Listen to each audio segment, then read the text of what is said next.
যা গরম পড়েছে বাবারে বাবা। সকালবেলা স্নান হয়ে গেছে, পুজো হয়ে গেছে, কিন্তু আমার মুখের অবস্থা দেখুন, মনে হচ্ছে না এই আবার স্নান করতে গেলে ভালো। দিন দিন যেন সূর্যটা মুখের সামনে এসে দাঁড়াবে। যাই হোক, good morning, welcome back to my channel. তো সানডে ব্লগ স্টার্ট করলাম, স্নান পুজো সব কমপ্লিট। মিস্টার দাস বাজার নিয়েও চলে এসছে আজকে এঁচোড় করবো, তার সাথে মাটন, মানে একটা অন্যরকম রেসিপি। আমি পপি কিচেনে ফার্স্ট দেখেছিলাম এইটা, মানে এই রেসিপিটা, তো সেটাই একটু নিজের মতন করে বানাবো। চলুন রান্না বসানো যাক। তারপরে ডাল তো আছেই, বিভৎস গরম। সকালের ঘরের কাজ করতে করতে কিছুটা কাজ এগিয়ে রেখেছিলাম। ডাল সেদ্ধ হয়ে গেছে, এঁচোড়টাকে কেটে আলু আর এঁচোড় দুটোই হলুদ দিয়ে নুন দিয়ে সেদ্ধ করে রেখেছি। এখন ফ্রাই করব এঁচোড়গুলোকে।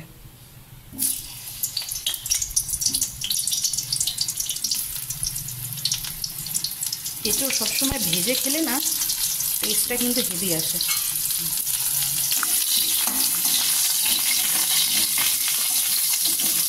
ওদিকে এঁচোড় ভাজছি আর এদিকে আমি মাটনটাকে ভালো করে ধুয়ে সেদ্ধ বসিয়ে দেবো প্রেশার কুকারে জাস্ট 2টো সিটি দেবো।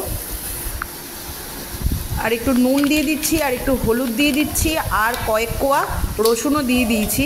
দিয়ে এবার এটাকে সেদ্ধ করতে দিয়ে দেবো। তেল গরম হয়ে গেছে, আর তেলের মধ্যে আমি একটুখানি চিনি দিয়েছি, এটা কালারের জন্য। আর কয়েকটা গোটা গরম মশলা দিলাম, পেঁয়াজ কুচি দিলাম।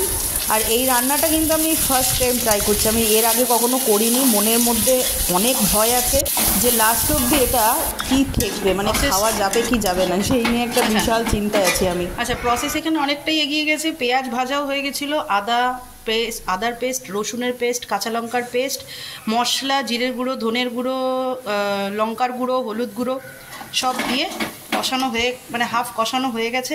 এরপরে আমি একটা বড় টমেটো গ্রেট করে রাখা সেটা অ্যাড করলাম, দিয়ে আবার এটাকে কষবো। আচ্ছা, এখানে মশলার থেকে তেল ছাড়তে শুরু করেছে। এরপর এই যে সেদ্ধ করা যে মাটনের পিসগুলো ছিল সেগুলো দিয়ে দিলাম। এবার এইগুলোকে দিয়ে মশলা দিয়ে কষাবো। পপি কিচেন থেকে এর আগেও অনেক রান্না আমি ট্রাই করেছি, কিন্তু সেটা একদম ডিরেক্ট ক্যামেরার সামনে নিয়ে আসিনি, আগে নিজে খেয়ে দেখেছি তারপরে। কিন্তু এইটা পুরোটাই ফার্স্ট টাইম। তো এখানে মাটনটা হাফ কষানো কমপ্লিট হয়ে গেছে। এই সময়টাতে আমি এই এঁচোড় আর আলু যেগুলো ভেজে রেখেছিলাম সেগুলোও অ্যাড করব। এবার এই টোটাল জিনিসটাকে কষাবো।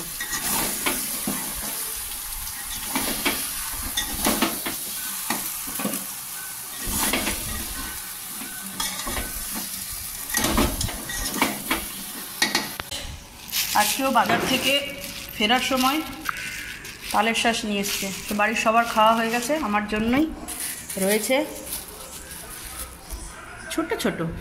সেদিনকেরটা একটু বড় বড় ছিল। গত মাসে 26 তারিখে কোথায়, গত মাসে 1 তারিখ করলো না, ভুলে গেছে। যা গরম, এই গরমে রান্নাঘরে সেদ্ধ হচ্ছি আর এদিকে এসে ঠান্ডা ঠান্ডা তালের শাঁস খাচ্ছি, প্রাণটা জুড়িয়ে যাচ্ছে। আর গরমে যত জলা জাতীয় ফল খাওয়া যায় ততই যেন শরীরে মানে প্রাণ ফিরে পাওয়া যায়, এইরকম একটা ব্যাপার। আচ্ছা, এখানে আমার এঁচোড়, মাটন, আলু সব কষানো কমপ্লিট।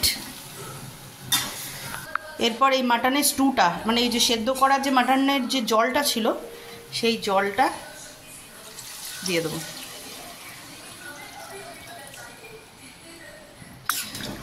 দিয়ে 2 থেকে 3 ফুট, কারণ এঁচোড়ও সেদ্ধ করা, আলুও সেদ্ধ করা, আর মাটনটাও সেদ্ধ করা, বেশিক্ষণ ফোটাবো না। চর্বির বড়া করব, পকোড়া হবে। এটা মাটন ফ্যাট এক্সট্রা এনেছিল, এখানে রেখে দিলাম কিছুটা, এটা ফ্রিজে যাবে। এটা কালকে আলুর দম বা চানা করব। আর কিছুটা এখানে কুচি কুচি করে কাটলাম, একদম ছোট্ট ছোট্ট করে কেটেছি। এই যে এগুলোকে বড়া করব, মানে মাটন ফ্যাট পকোড়া।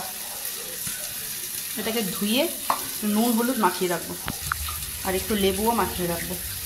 তো এদিকে মটন আর এঁচোড়ের কারি রেডি, কালারটাও দারুণ এসছে। আর গন্ধটাও কিন্তু খুব সুন্দর হয়েছে। আর এর মধ্যে একটু গরম মশলার গুঁড়ো অ্যাড করলাম, ব্যাস, গুঁড়ো না বাটা। এরপরে আর কিছুই না, এরপরে আরেকটু এদিক ওদিক নাড়ানাড়ি করবো, করে নামিয়ে দেবো। হঠাৎ যদি অনেক লোকজন চলে আসে, আর খাসির মাংসের এখন সত্যি কথা বলতে যা পরিমাণে দাম বাড়ছে, মধ্যবিত্তের হাতের নাগালে বেরিয়ে যাচ্ছে, তো এই রকম করে খাওয়ালে কিন্তু মন্দ হয় না। হাই, তো এখন ঘড়িতে রাত্রি 8:30। তো এখন আমরা বেরোবো। সানডে ঘরে বসে থেকে মানে গোটা সানডেটা বোর হবো, ওর থেকে একটুখানি বাইরে গিয়ে হাওয়া খেয়ে আসা যায়। তো সেই কালকে যারা ভূত দেখতে গেছিলো আজকেও সেম তারাই যাচ্ছে। আমি, মিস্টার দাস, শালিনী, কৌশিক, আমরা 4 জন মিলে বেরোবো। এখন যাবো একটু এয়ারপোর্টের দিকে। মানে এয়ারপোর্টের রাস্তাটা না একদম হালকা মানে ফাঁকা থাকে, আর গিয়েও একটু মজা লাগে। তো এর আগের দিনকে এয়ারপোর্ট যাওয়া হয়নি, তো আজকে মানে কালকে এয়ারপোর্ট যাওয়া হয়নি, তো আজকে এয়ারপোর্টের রাস্তার দিকে যাওয়ার ইচ্ছা আছে। তো চলুন। আর ও কিরে যাবি হাওয়া খেতে? কেন? চ হাওয়া খেয়ে আসবি একটু, চ চ চ, যাবি? চ চ চ। কেন, কি দেখবি? কার্টুন পেলেই আর কিচ্ছু নাই। কিছু খাবে নিয়ে আসবো? হবে না, আসলাম, টাটা। কার্টুন দেখ, কার্টুন কার্টুন। কয়েকদিন যাবৎ আমার কি হয়েছে জানি না, মানে মনটা কিছুতেই যেন নিজের কন্ট্রোলে আনতে পারছি না। সে যাই করি না কেন, অনেক কিছু করেছি, কিন্তু তাতেও কোথাও না কোথাও সারা দিনের পরে নিজেকে একাই মনে হয়।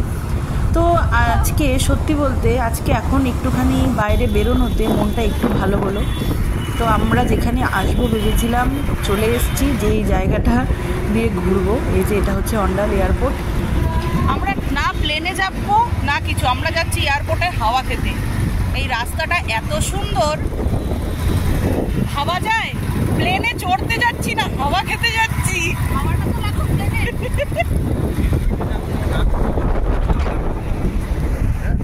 আমার মনে হয় নিজেকে ভালো রাখা, নিজের মন ভালো করার ওষুধ মনে হয় নিজের কাছেই।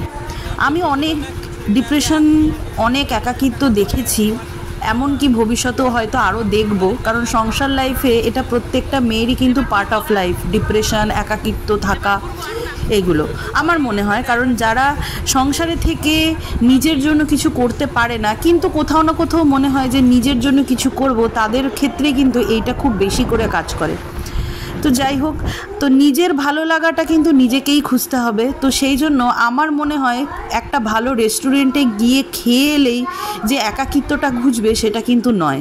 নিজের ভালো লাগার, নিজের ভালোবাসার মানুষের সাথে একটু একা টাইম স্পেন্ড করলেও কিন্তু অনেক সময় খুব ভালো কিছু না হলেও একটু বেটার ফিল করা যায়। ওই জন্যই তো কথায় আছে না, দিল তো বাচ্চা হ্যাঁ জি। হ্যাঁ, একদমই ঠিক। হয়তো গাড়ির তেল পুড়ি এরকম ফাঁকা রাস্তায় হাওয়া খাওয়ার কোনো মানে হয় না, কিন্তু কখনো কখনো এই ফাঁকা রাস্তায় গিয়েই কিন্তু অনেক কিছু ঠিক হয়ে যায়। হাওয়া খেতে বেরিয়ে চা খাবো না, এটা কি কখনো হয় বলুন তো? চা তো খেতেই হবে।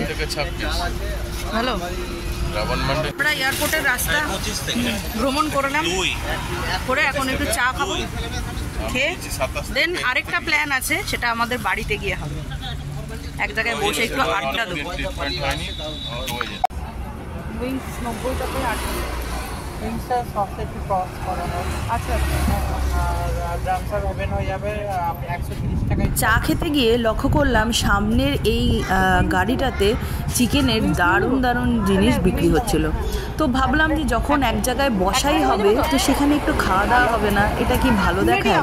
তো ওই জন্য চা খেয়েই এই দোকানে এসে অর্ডার দিলাম। এখানে অনেক কিছু ছিল, chicken pakora, chicken wings, chicken drumstick, অনেক কিছু ছিল। তো সেখান থেকে চিকেন উইংসই 1 প্লেট অর্ডার দিলাম। বসে গল্পও হবে, খাওয়া দাওয়া হবে। ওইদিকে আমাদের অর্ডার রেডি হচ্ছে, আর এইদিকে আমরা দুজনে ভাবছিলাম যে টাইমটাকে নষ্ট না করে কি করা যায়। তো আমরা দুজনেই রিলস বানাতে খুবই পছন্দ করি, তো ওই জন্য আমরা দুটিতে মিলে লেগে পড়লাম। আর মিস্টার দাস আমাদেরকে ভিডিও তুলে দিয়ে বিশাল মহত্বের কাজ করে দিয়েছে।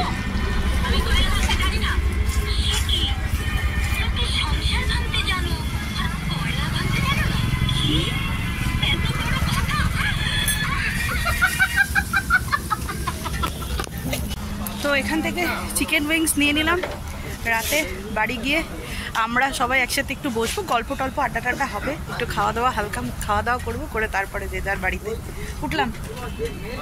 আর ফাঁক পেয়ে না একটু রিলসও বানিয়ে নিলাম আমি আর Shalini.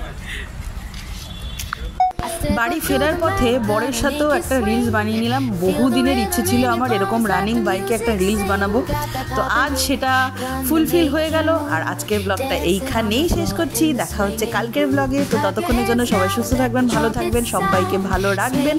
Good night, tata, love you, bye by.